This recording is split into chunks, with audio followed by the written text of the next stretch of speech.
when I tell you it was cut like this? I'm not kidding.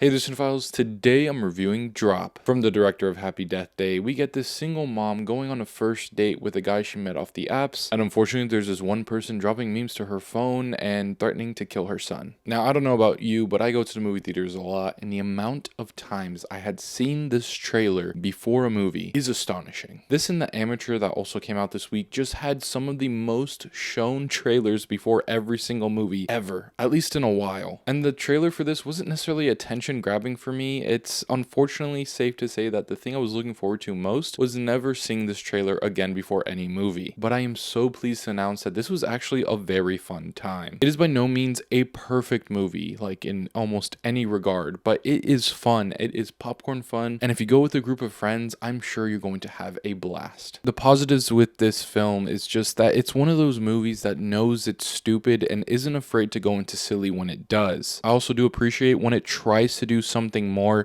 It tries to have this style, even though I don't necessarily love the style in some points, it still tries to do something at least a little different. It may not always stick the landing with that, but it is so much better than just being a bland, forgettable film. This actually tries to do something and it has fun with it for the most part. And there are moments in here where it does deal with a very serious real life issue, and I think it kind of handled it pretty well, at least from someone who doesn't necessarily have real life experience of that, thankfully. But from what I was able to tell, I do think it was at least a good portrayal and kind of just telling of that story. It's not amazing or Oscar worthy, but again, for what this movie is, I think it did pretty well. Really, what this movie did well is that it had you intrigued, it had you engaged the entire time.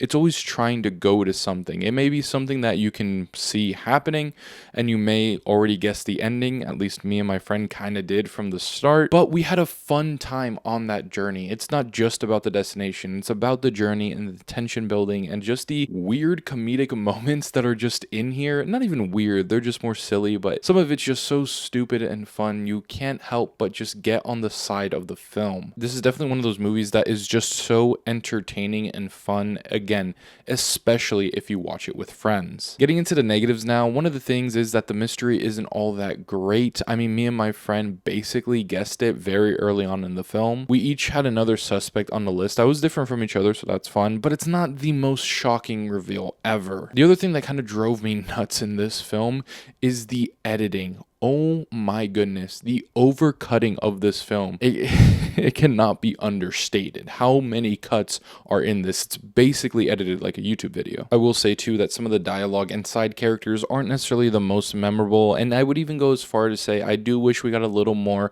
of a genuine character for our lead. It just felt like there could have been a nice little other layer for her that we never quite fully got. But bringing it back to the positives, there is this one side character that stands out so well. I forget his name, but he's the waiter. He must have just been directed to have an absolute blast on set because it was infectious, the fun that this actor was having. It was just so great. Overall, this is a movie that's just a fun, popcorny time. If you're just looking for a dang good time in the theater that's a thriller, this is it for you. It's not necessarily going to be one of my favorite movies of the entire year, but I am glad that this was at least a good time. The very quick review for this is that it's fun but flawed. And I know many people are going to enjoy this movie and enjoy it a lot more than me, and I am very happy for those people. But if you're going into it expecting what's going to happen, you might not have the best time, but if you just surrender yourself and let yourself ride with this, at the very least you can laugh at this movie and you cannot call it boring. I give Drop a 2.5 out of 5 stars. I know I keep saying this, but this is just a fun time, and if you're looking for that, go out and see this. I do think with a bigger crowd, you're going to have a better reaction to it, so try to see it with as many people as you can. But anyways, those are my thoughts on Drop. Be sure to let me know what you think of it down in the comments below. As always, thank you guys for liking, commenting, and subscribing. Be sure to stay tuned for more Yeti Films content, and I'll catch you later.